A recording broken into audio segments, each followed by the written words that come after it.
কিন্তু এ কি মাঠে সুন্দরী মেয়ের প্রবেশ।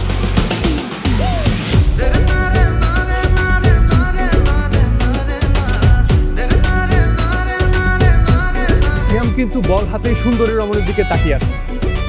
তার ভেতরে এখন খেলোয়াড় সুলভ কোনো কিছু দেখা যাচ্ছে। আর এদিকে আমরা দেখতে পাচ্ছি দোতলায় দাঁড়িয়ে আছে আমাদের একজন নারী দর্শক, যিনি অত্যন্ত রাগের দৃষ্টিতে সিয়ামের দিকে তাকিয়ে আছে।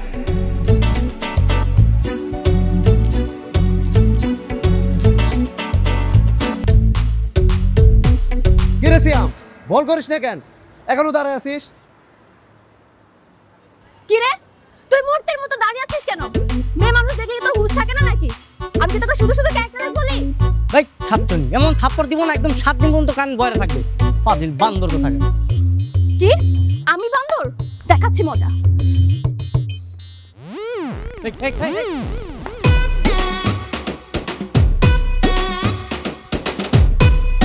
যা এবার নিয়ে যা।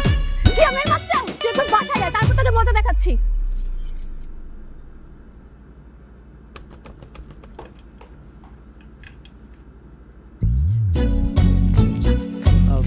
হাই,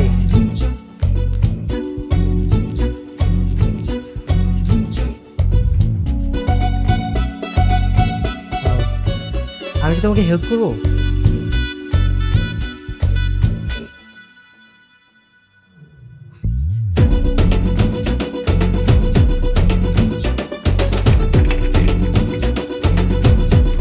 বাই দ্য ওয়ে, এর আগে তো তোমাকে আমি কখনো দেখিনি।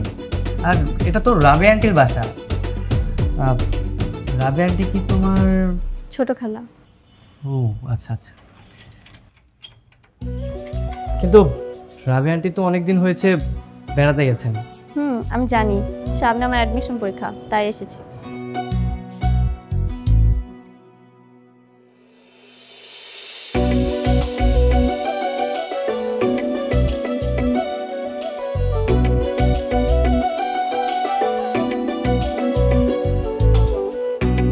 তার মানে বেশ কিছুদিন তুমি এখানেই থাকবে, তাই না?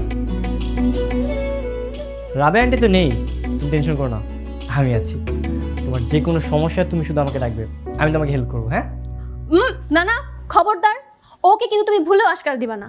একবার যদি তোমার মাথায় উঠে যায়, ভুলে নামাতে পারবা না। এই ছাত্রনী, এই তুই কি সবসময় আমার পিছনে বাস দেওয়ার জন্য রেডি থাকিস? চক বাবা, আমি কেন বাস দিব? আমি তো তোর বাস থেকে তাকে রক্ষা করছি, সতর্ক করতেছি। তোর একদিন